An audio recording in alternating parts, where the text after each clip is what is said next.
안녕하세요. 김어준입니다. 명태균 수사검사 8명, 김건희 수사 필요 보고서의 연서명, 어제자 한겨레 단독입니다. 작년 11월 창원지검 검사 8명이 여론조사 업체 P&R 압수수색 필요성 보고서에 연서명을 했는데 윤석열이 명태균에게 여론조사를 해달라고 이야기한 적이 없다고 했던 기자회견을 하고 6일 뒤에 작성된 이 보고서에는 김건희 씨에 대한 수사가 필요하다는 내용이 담겼다는 겁니다. 대통령의 가이드라인에도 불구하고 수사를 직접 했던 검사들은 김건희 씨를 수사해야 한다고 기록했던 거죠. 자, 그럼 이제 수사 시작합시다. 김어준 생각이었습니다.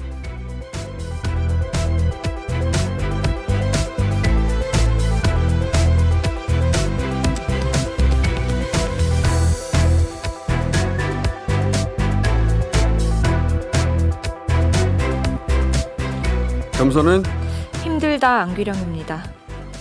이 보고서가 윤석열이 명태균 스캔들이 터진 후 첫 기자회견을 한 게 11월 7일이었거든요. 네. 네.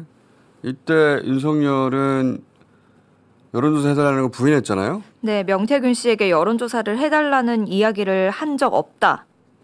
자, 영상 봅시다. 네. 명태균 씨한테 무슨 여론조사를 해달라는 얘기를 한 적은 없습니다. 요새 빨간 거짓말. 입만 열면 거짓말이에요. 거짓말 영상만 해도 수두룩합니다. 진짜 모든 분야에서. 그리고 김건희 씨에 대해서도 한마디 했잖아요. 네. 봅시다.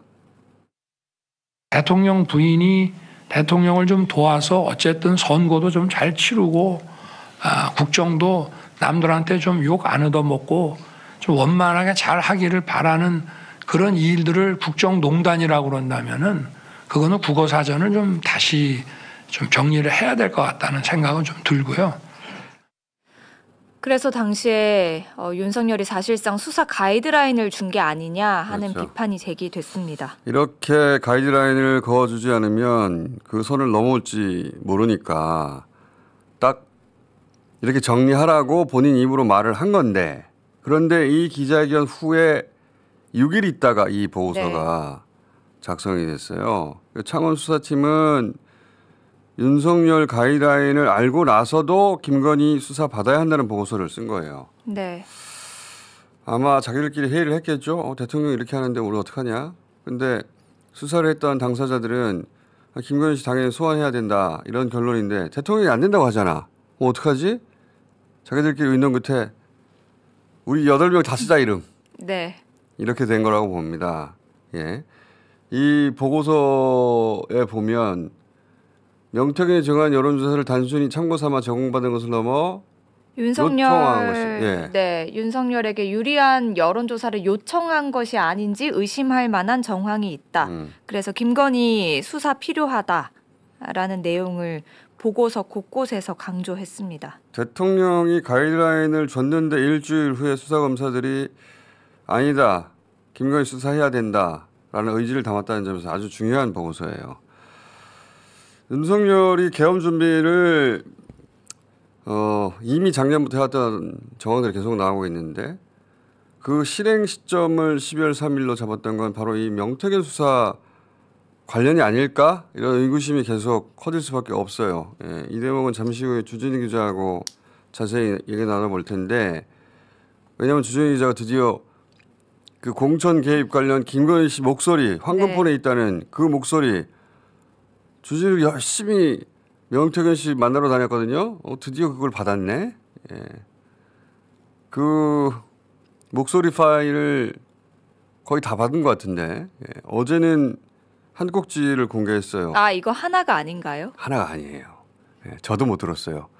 다. 더 나옵니까? 예, 일단 그 살라미 전술이라고 있어요.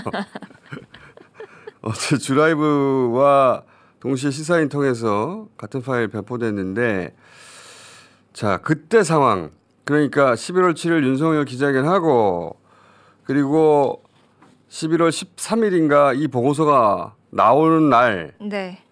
저희가 여기서 당시 상황을 정리를 했었어요. 예. 다시 한번 되짚어 보자면 이게 2022년 대선 전에 있었던 일입니다. 대선 전이 아니죠. 대선 후 당선되고 나서 취임을 앞둔 일주일 앞둔 상황이었는데 5월 2일 취임 일주일 전이죠. 5월 2일까지는 명태균 의원이 김영선 공천 문제 없는 줄 알고 있었어요. 그래서 강혜경 씨한테 이런 말을 합니다. 5월 2일자입니다. 들어봅시다. 오늘 네. 여사님 전화 왔는데 네네. 내 고마움 때문에 네네. 김영선 걱정하지 말라고 내가 고맙다고 네네. 자기 선물이래. 아, 하여튼 입 조심해야 돼요. 알겠습니다. 네네네. 난리 뒤집어진다. 알겠습니다. 네. 네. 5월 2일까지 이렇게 알았어요. 저 선물이라는 것은 우리가 여러 번 다뤘지만 여론조사를 해주고 그 대가로 공천을 받아왔더라. 네, 돈 김영선 받으러 공천. 서울 갔는데 예. 대신 공천을 받아왔다. 이게 5월 2일까지는 저런 상황이었는데 근데 이제 윤핵관의 반발이 있었던 것 같아요. 그래서 윤핵관 쪽에서는 경선으로 가기로 했다라고 몰아가고 이걸 이준석 당시 당대표가 듣고서 취임식 전날입니다. 네, 새벽에 5월 9일에 명태균에게 문자를 한 것을 저희가 작년에는 MBC 보도를 인용해서 여기서 보여드렸는데 최근에 수사보고서 나오면서 그 이준석과 명태균의 문자가 완전히 복원됩니다. 자, 경선 실시하라고 한다는데 이준석이 말을 하자 네, 윤한홍이 장난친 거다. 당선인에게 물어보세요. 이런 문자를 주고받았다는 네. 거예요. 이게 새벽에. 이게 이제 9일 새벽입니다. 그러자 이제 걱정이 됐겠죠. 명태균은. 그래서 윤석열에게 우리 김영선 잘 부탁한다는 문자를 여러 차례 보냈다고 동아가 네. 당시 단독 보도를 해요. 김영선 의원 잘 부탁합니다. 꼭 좀 부탁합니다. 요건 동아일보가 단독 보도한 것이고 그리고 나서 우리가 여러 번 들었던 김영선이 좀 해줘라 네. 했는데 뭐 당에서 말이 많대 그 녹취가 등장하는 거예요. 그 네, 녹취 이거, 들어봅시다. 네.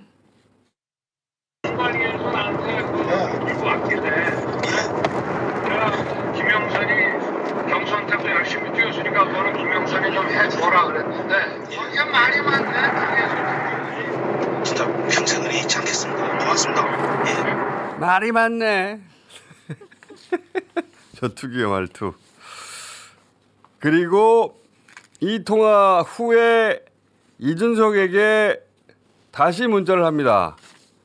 그때 저희가 다시 문자를 했다까지는 알려드렸는데 네. 이번에 이제 보고서가 나오면서 내용이 정확하게 저렇게 나왔어요. 예. 네, 윤석열한테 전화 왔다. 윤한홍, 권성동한테 그런 말 들은 적 없다.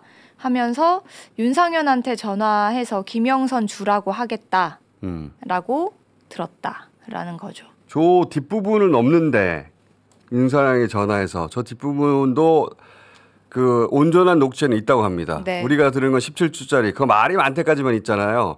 그 뒤에 윤상현에게 전화한다는 말이 있다고 하고 그 녹취를 명태균은 가지고 있다고 해요. 예, 세상에 곧 나올 것 같아요. 자, 저러고 나서 명태균은 강혜경에게 전화를 합니다. 그 다음 순서로. 자, 들어봅시다. 끝났어. 아, 알겠어요? 네. 야, 개새끼들 대통령 뜻이라고 해갖고 네네네. 내가 대통령 전화한 거 아나? 어, 내가 가만 있을 놈이 아니잖아. 사모하고 전화해가. 네네. 대통령 네. 전화해갖고 네. 대통령 나는 김영선 했는데 이랬대. 그래 윤상이 끝났어. 고생하셨습니다. 자, 요게 사실 이 스캔들 초기 처음에 나온 녹취여서 네. 이게 도대체 전후 사정이 어떻게 됐는지 이렇게 된 겁니다. 전후 사정이. 자, 명태균은 윤석열과 통화하고 이준석에 문자한 다음에 강영에게 전화하고 자, 기쁜 마음에 강영은 김영선 네, 전 의원에게 전화를 합니다. 축하한다고. 예, 들어봅시다. 대표님, 축하드립니다. 아니 무슨 축가 그런 소리 하지 마. 아직 모른다고 해야 돼. 명 사장 나보고 입도 뻥긋 하지 말라 그러면서 또 얘기했구나. 자, 이렇게 축하 전화를 하고 오후에 다시 명태균은 강혜경에게 전화를 합니다. 자, 들어보시죠. 김영선 그 천수마 네. 이제 본선 후보잖아. 네네. 본선 후보는 좀 틀려야 되고 문구가. 네. 예, 그러니까 나중에 분명히 넘기기 전에 네. 나한테 이야기해야 됩니다. 알겠습니다. 그리고 주말에 올 거거든요. 이준석이가 유세 지원하러. 네네. 예, 그러니까 그 저쪽 사무실 세팅 다 돼야 돼요. 네, 알겠습니다. 예.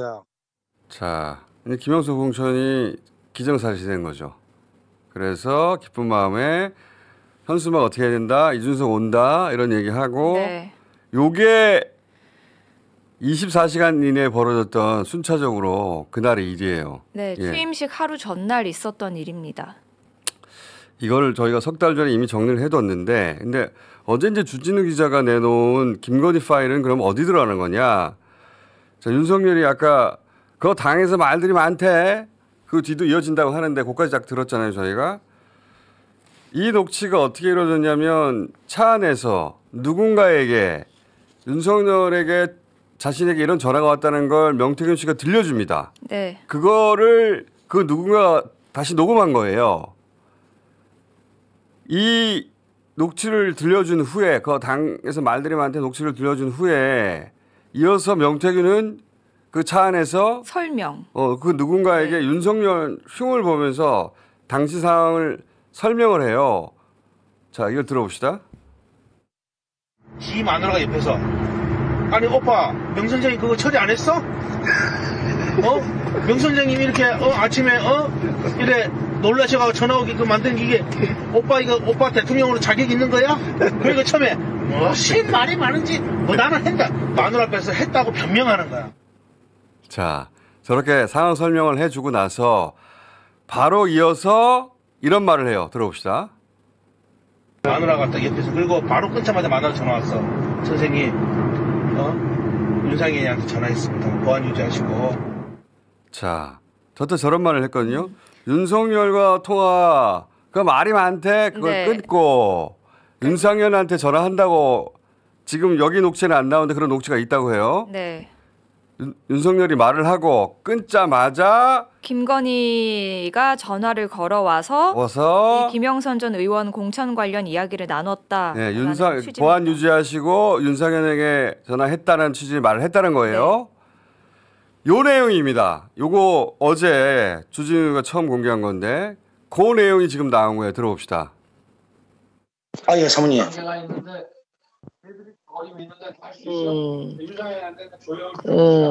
아니, 저희 뭐지, 당선자가요? 예. 여보세요? 네네. 네, 당선인이 저희 지금 전화를 했는데, 예. 하여튼, 당선인 이름 팔지 말고, 그냥 미르라고 했어요, 지금 전화해서. 아, 예, 고맙습니다. 당연하죠. 권성동하고, 저기, 윤한영이가 반대하더만 보니까, 그쵸? 예, 그럼 당선인이 뜻이라고 그렇게 해야 된다고 윤상현 아빠가 했는 것 같더라고요. 네네네. 그렇게 할 때가 너무 걱정하지 마세요. 잘 될 거예요. 예, 아니, 건강이 좀 목소리가 안 좋으신데요. 예, 이성 몸이 좀 안 좋아가지고. 아유, 어떡하노. 네, 괜찮아요. 또 어쨌든 일단은 그게 중요하니까 잘 될 거니까. 예. 지켜보시죠, 뭐. 예, 고맙습니다. 예, 잊지 않겠습니다, 제가. 네, 선생님. 예, 내일 가서 뵙겠습니다. 네, 예. 선생님. 예. 내일이 이제 취임식이고. 네. 맨 처음에 예 하잖아요. 네. 다시 맨 앞을 보여주세요. 맨 앞자리. 맨 앞이요. 예. 아, 예. 사모님하고 봤거든요. 전화를 받은 거예요.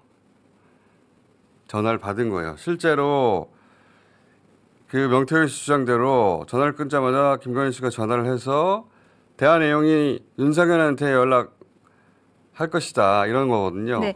이게 윤석열과 명태균 씨 통화가 10시 1분쯤 이뤄졌는데 이 40분 정도 뒤에 이뤄진 통화입니다. 김건희가 명태균 씨에게 전화를 걸었고 그 당선인이 지금 전화를 했는데 하니까 그 사이에 누군가에게 전화를 했다는 거겠죠. 윤상현에게 전화를 했다는 겁니다. 문맥상. 왜냐하면 그 바로 앞에 아직은 나오지 않는 황금폰에 들어있다고 하는 윤석열이 그 말이 많대 이후에 윤상현에게 연락한다고 했단 말이죠.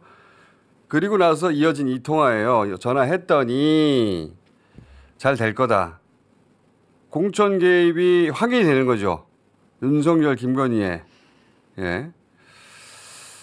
자, 이 이야기는 잠시 주진우 기자 이어가기로 하겠는데 이런 내용이 다 보고가 됐다는 거예요.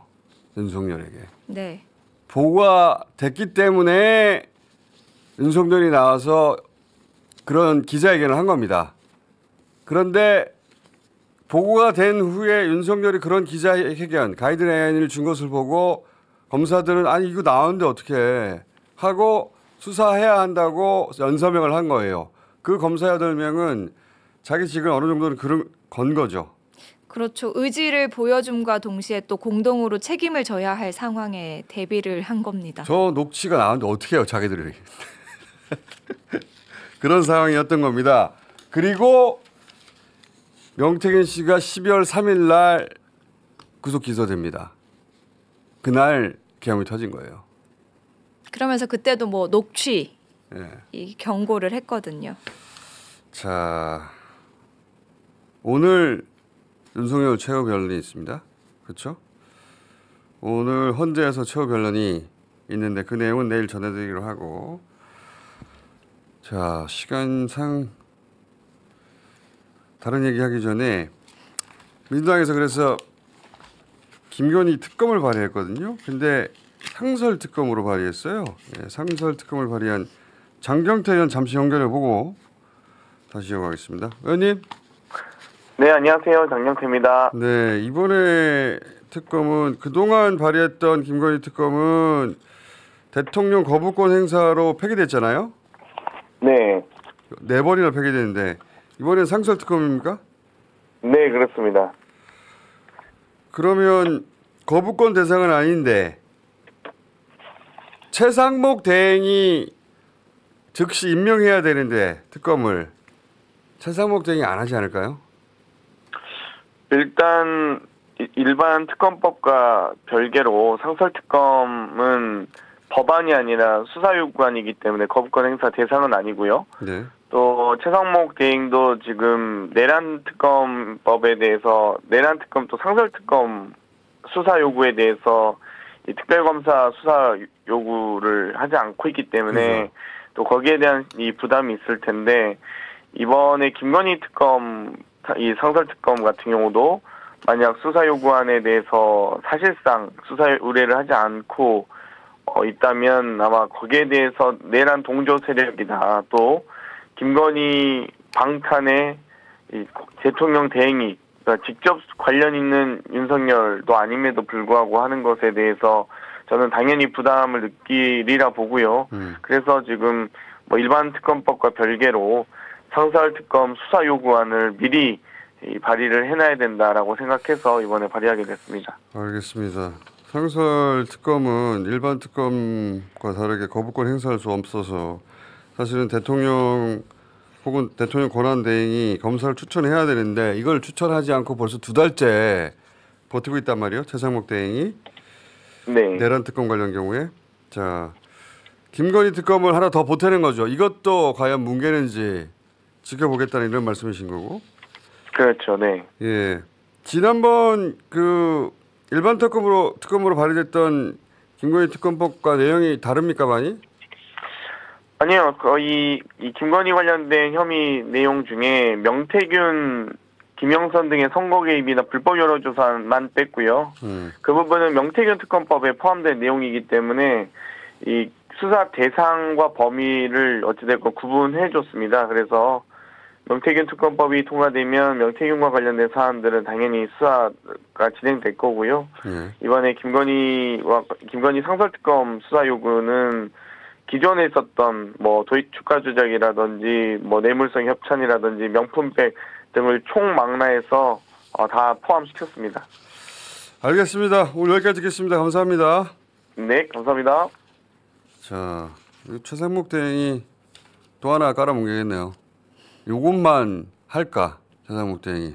어차피 내란수계 대행하고 있는데 대통령 대행이 아니라 그렇죠. 내란수계 대행하고 있어가지고 요거 이제 목요일 아마 본회의 통과될 것 같은데 그죠? 일정상 최상목 대행이 어떻게 하는지 봅시다. 자, 굉장히 구체적인 녹취가 김건희 씨 녹취가 나오고 이게 더 있대요. 주진우 말로는. 네. 그리고 나머지는 주진우 기자가 하니까. 자, 헌재 오늘 최후 변론입니다. 윤석열. 네. 네. 최후 변론인데 지금 윤석열 국민의힘 측이 힘을 쏟고 있는 건 중국 개입설이에요. 네. 협중이죠. 중국 협중인데 그 시작이 윤석열이 뜬금없이 탄핵 소추 있던 그 주에 갑자기 기자회견을 했잖아요. 네. 그러면서 뜬금없이 앞뒤 없이 막 중국 드론을 언급합니다. 들어봅시다. 다시. 지난 6월 중국인 3명이 드론을 띄워 부산에 정박 중이던 미국 항공모함을 촬영하다 적발된 사건이 있었습니다. 앞뒤도 없고 뜬금없이 얘기를 띵하는 거예요. 왜냐하면 계엄을 선포할 당시에 담화에도 중국 관련 내용은 없었고요. 그리고 포고령에도 없었습니다. 갑자기 정화를 하는 겁니다. 그리고 이어서 그거들이 중국발 부정선거를 들고 나오고 이제 심지어 어디까지 갔냐면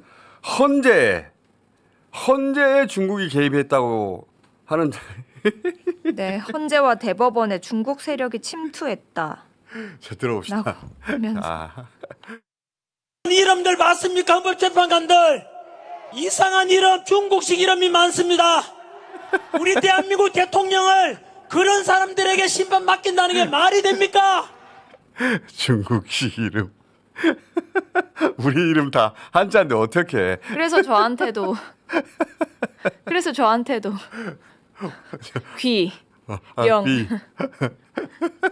저 나씨 있잖아요. 나경원 의원도 여기 합류해가지고 헌재 법을 개정해서 헌재에 외국인 근무하지 못하도록 한다는데 이미 외국인 근무 못해요. 이미 현행법에 따르면 대한민국 국민만 법관이나 헌법연구관이 될 수 있습니다. 근데 이제 그 법을 몰라서가 아니라 판사 출신이잖아요. 몰라서가 아니라 여기 올라탄 겁니다.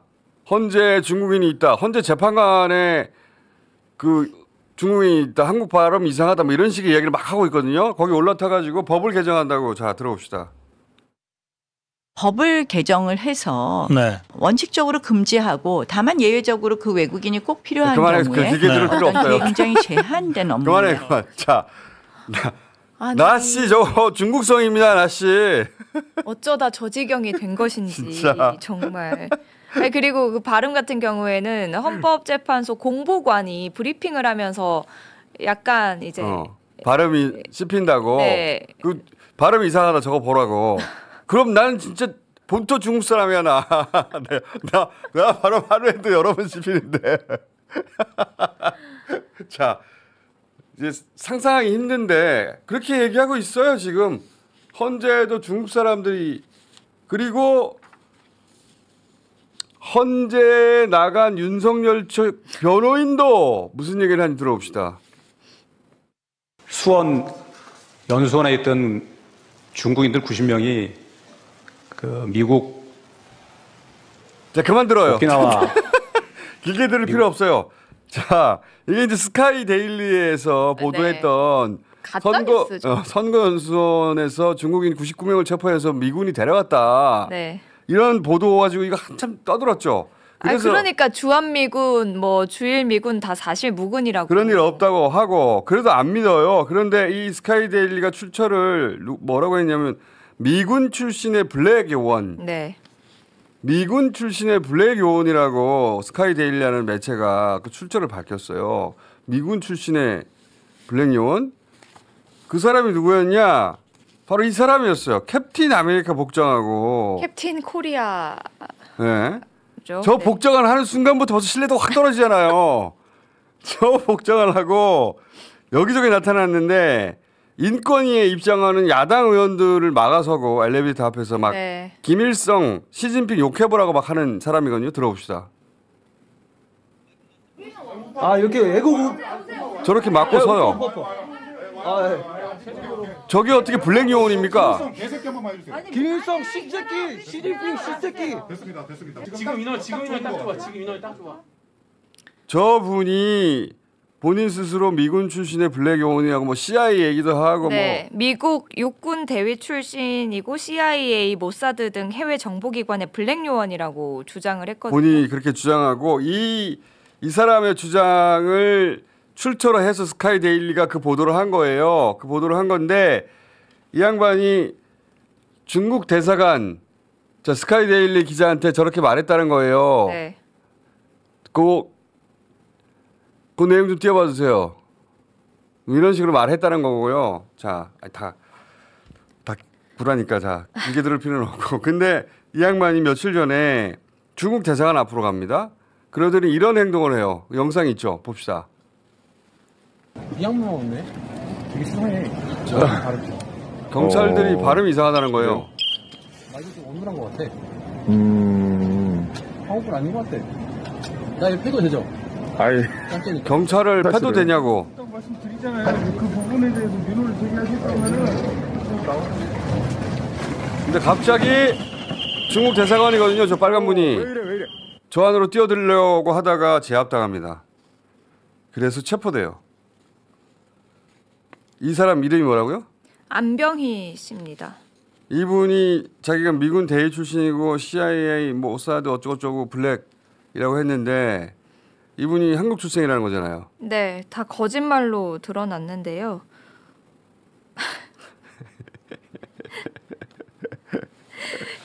한국 국적이고요. 육군 병장으로 제대한 사실이 확인됐습니다. 그리고 지난 2018년에는 지방선거에 출마를 했는데 당시에 어디로 출마했어요? 당시에 친박 극우 정당인 대한애국당 소속으로 서울 강남 구의원 선거에 출마했습니다.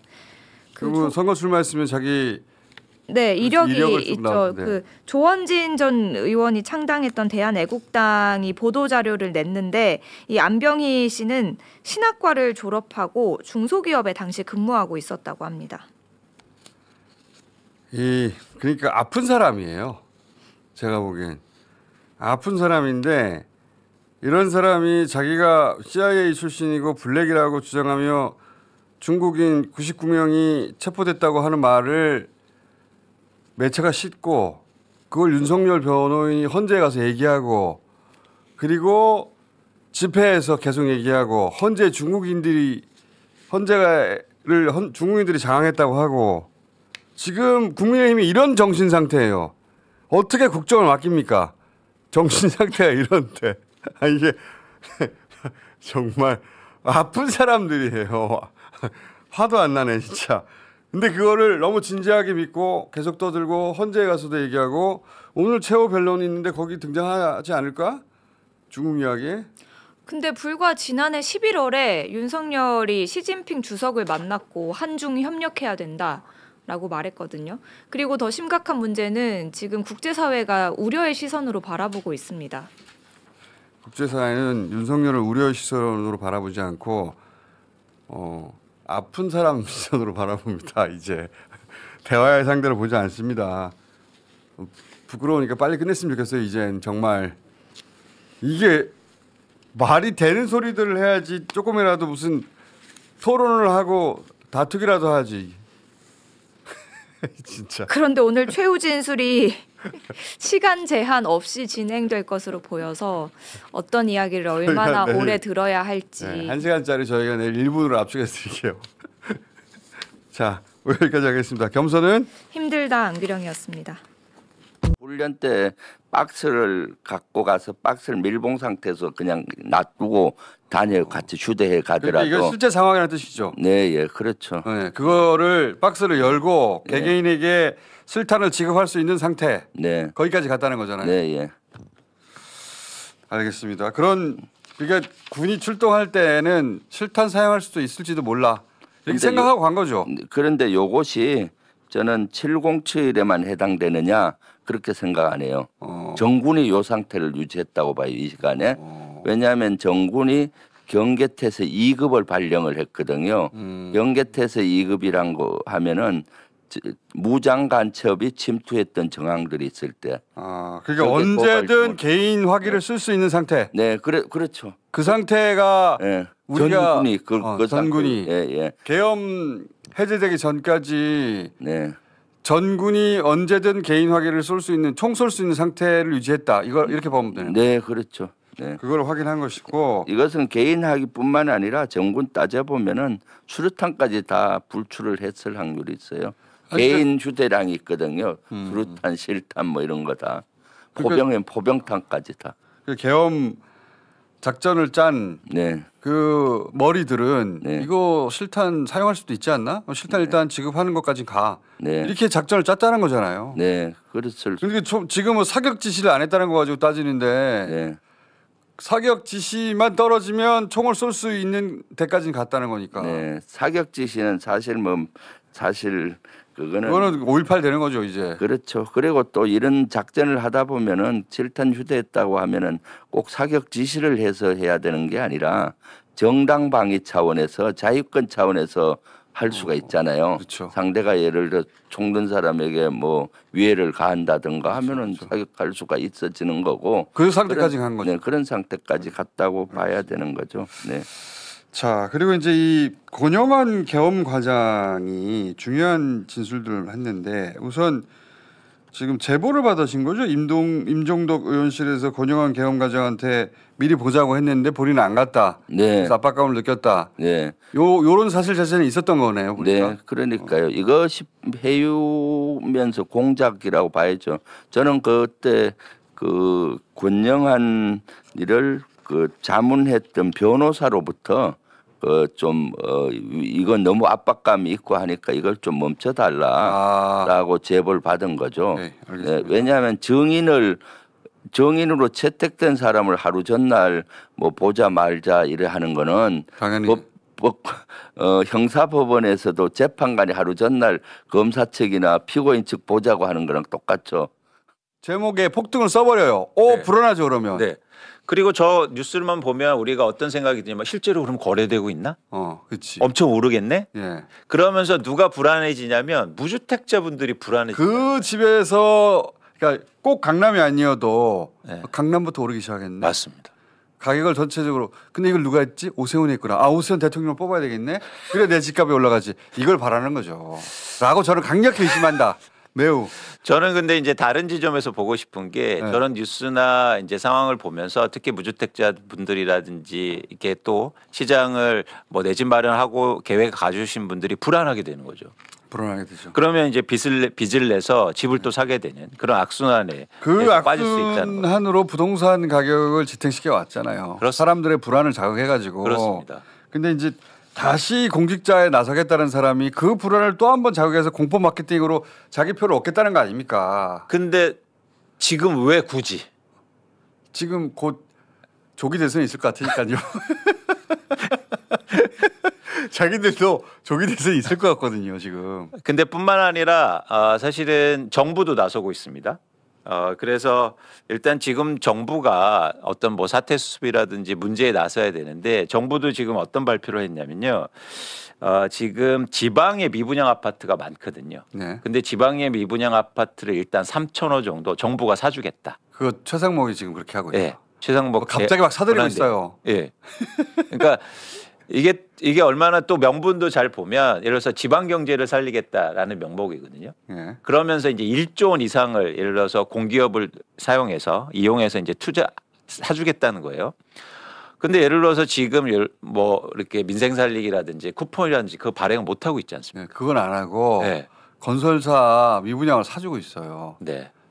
최상목은 갑자기 막 자기가 나라 고가는 인도를 막 쓰고 있어요 지금. 자기가 뭐라고? 내란 대행인가요? 내란 수계 대행이라고 유시민 작가가 하던데 돈을 갑자기 쓰고 있어요 막 자기가 조 단위로. 그렇죠. 그래서 이렇게 건설사가 살리는데 이제 두 가지 문제점이 있는데 첫 번째는 미분양 아파트가 생긴 이유는 건설사들이 분양가를 너무 높게 받고 그리고 사업을 잘못했기 때문에 물건을 안 팔는 거지 않습니까? 그거를 정부가 사준다는 거예요. 그건 뭐냐면 모랄 해저드 일종의 도덕적 해이가 발생하는 거죠. 아니 우리가 만년필 만들었는데 만년필이 안 팔려. 그럼 정부 사줍니까? 안 사줘. 절대 안 사줘. 다른 어떤 것도 안 사줘요. 뉴스공장 만년필 안 팔리면 정부에서 안 사주죠. 안 사주죠 절대. 그럼 우리 망하지. 환율 올라가는데 그거 대신 갚아줍니까? 안 하지. 그렇죠. 근데 이 부동산만 꼭 대신해줘요. 그러니까 유독 부동산만 그리고 건설사만 나서고 있는 건설사만 지원에 나서고 있는 거고요. 두 번째는 사실은 궁극적으로 그럼 어떻게 되냐면 다시 또 이런 악성 미분양이 팔리고 또 부동산 가격이 오른다는 얘기가 있으면 결국 개인의 부채가 늘어나고 그러니까 그 돈이 사실은 또 건설회사나 이런 부동산으로 갈 수밖에 없다는 거죠. 지하에 관련된 것만 거기 있었구나. 그렇죠. 근데 아무도 그걸 꺼보지 않았으니까. 네, 누가 꺼요 그거를? 설치한 사람이나 네. 껐다 켰다는 거지. 근데 그 설치할 때는 거기가 지하, 그러니까 거기를 2층으로 한 거구나. 밑에서부터 해가지고. 그래서 착각해서 야 이것도 큰. 어쨌든 거기에 215, 223 뭐 이렇게 쭉 써 있으니까 보자마자 야 제대로 찾았다. 숫자를 공사하는 사람이 잘못 붙이는 바람에 지하 1, 지하 2라고 해야 되는데. 아니 그 연결 통로 뭐 이렇게 다 써져 있어요 거기. 근데 그 숫자의 의미를 공사하는 사람은 정확하게 아는데 모르죠. 들어간 사람 몰라가지고 이거는 본관을 끌려고 한 거네요. 그렇죠. 215, 230 이렇게 써져 있으면 뭐라고 생각하겠어요. 그렇죠. 본회의장이라고 생각했겠지. 2층 본회의장이라고 딱 누른 거죠. 본회의장이 2층에 있거든요. 그 2라고 써 있으니까 본회의장이라고 생각하고 한 거야. 근데 그게 통로였던 거야. 그런 겁니다. 나는 비밀이 풀렸네. 나는 왜 지하만 끄고 그냥 갔지? 이렇게 생각했는데 본회의장을 껐다고 생각했네. 끄고 이제 위에서 이제 다른 특임대들 연락을 기다렸겠죠. 그 자리에 김현태가 있었어요. 바로 그 통로에. 이야, 진짜 수많은 우연이 겹쳤는데 이것도 우연이구나. 이것도 우연이야. 5분만 일찍 껐어도 큰일 날 뻔했는데, 근데 5분 일찍 껐는데 지하를 껐어. 지하만 껐어. 근데 되게 이제 이 사람들이 그 특전사가 알잖아요. 주요 공공기관에 발전기가 어디 있는지 다 발전기가 지하에 있거든요. 그러니까 일반 조명 끄고 그다음에 비상 조명 껐는데 비상 조명 끄면 발전기가 돌아도 필요가 없잖아요. 그거 다 껐어요.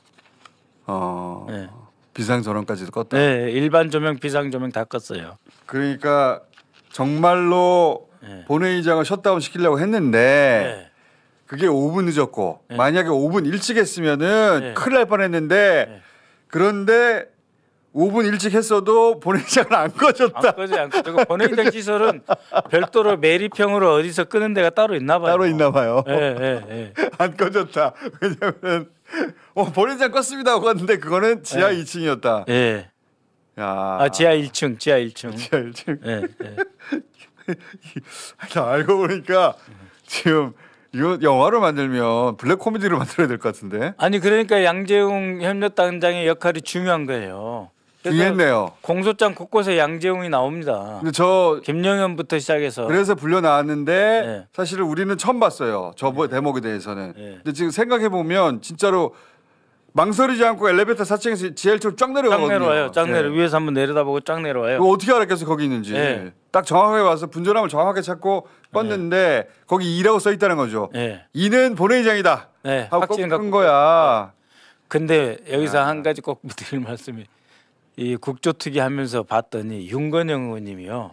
정확하게 찔러 핵심. 윤건영 의원이 드리블을 진짜 잘해요. 정말 잘해요.